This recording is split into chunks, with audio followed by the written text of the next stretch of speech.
Welcome to Howard's Opinion, the podcast where we dive into the latest and greatest in the world of sports. We've got a fascinating story to kick off the show, and it's all about the Cincinnati Bengals and their star quarterback, Joe Burrow.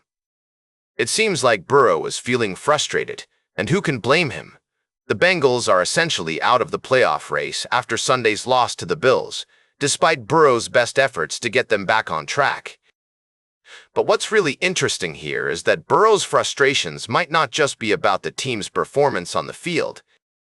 In a recent press conference, Burrow hinted that there are a lot of things on his mind, and when asked if he was frustrated with the team or the organization, he cryptically replied, "All the above. Now." This has sparked all sorts of speculation about what might be going on behind the scenes in Cincinnati.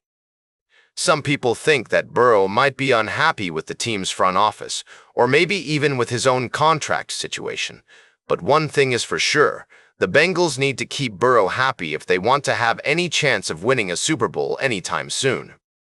The good news is that the Bengals do seem to listen to Burrow and have made moves to address some of his concerns in the past.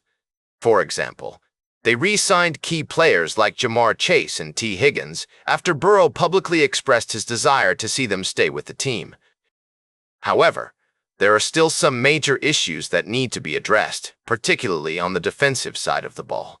The Bengals' defense has been historically bad over the past few seasons, and it's something that they'll need to fix if they want to make a deep playoff run. So, what does the future hold for Joe Burrow and the Cincinnati Bengals? Will they be able to turn things around and become a legitimate Super Bowl contender? Or will Burrow's frustrations boil over and lead to some major changes in the organization? We'll be keeping a close eye on this story as it develops. We'll be right back with more fascinating sports news on Howard's Opinion. Welcome back to Howard's Opinion. We're diving into the world of sports now, and I've got a story that's been making waves in the NFL. Tampa Bay Buccaneers head coach Todd Bowles is under fire after his team's stunning fourth-quarter collapse against the Atlanta Falcons on Thursday Night Football. But what's really got people talking isn't just the loss itself, but Bowles' profanity-laced tirade in the post-game press conference. According to reports, Bowles dropped a whopping 7 F-bombs as he expressed his frustration and disappointment with his team's performance. And let me tell you, it was a doozy. He called the loss inexcusable and told his players that they need to care enough for the game to hurt when they lose. He even went so far as to say that it's not just a job, but their livelihood, and that they can't sugarcoat the fact that they blew it. Now, I'm not one to condone profanity in a professional setting, but you've got to admit, Bowles' passion is palpable. And maybe, just maybe, this is the wake-up call his team needs to get their act together. After all, the Buccaneers were once 5-1 and looking like a force to be reckoned with, but now they're struggling to stay afloat in the NFC South. The big question is, will Bowles' words have an impact on his team's performance going forward? Only time will tell, but one thing's for sure, the pressure is on. The Buccaneers face off against the Carolina Panthers next Sunday, and if they can't pull out a win, their playoff hopes will be all but dashed. Welcome back to the show, folks. It's your host, Howard, here to wrap up today's episode of Howard's Opinion. As we dive into the world of sports, I've got some fascinating insights to share with you. The New England Patriots are on a roll, and their quarterback, Drake May, is making waves in the NFL. But what's behind his success?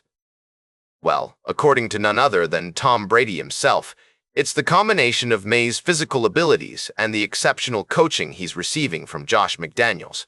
Now, I know some of you might be thinking, Howard, what makes McDaniels so special? Well, let me tell you.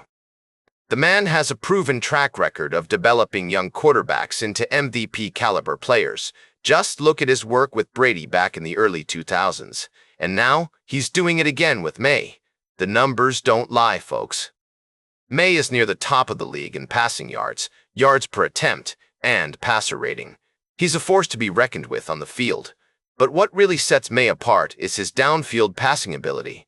As Brady pointed out, he's one of the best deep ball passers in the game right now. And that's not just opinion. The stats back it up. May has completed 25 of 45 passes of at least 20-plus air yards for 809 yards, 7 touchdowns, and 0 interceptions. That's incredible. Now, I'm not saying the Patriots are a shoo-in for the Super Bowl just yet, but they're definitely looking like a team to beat. And with May at the helm, they've got a legitimate shot at making a deep run in the playoffs. As we close out today's show, I want to leave you with some food for thought.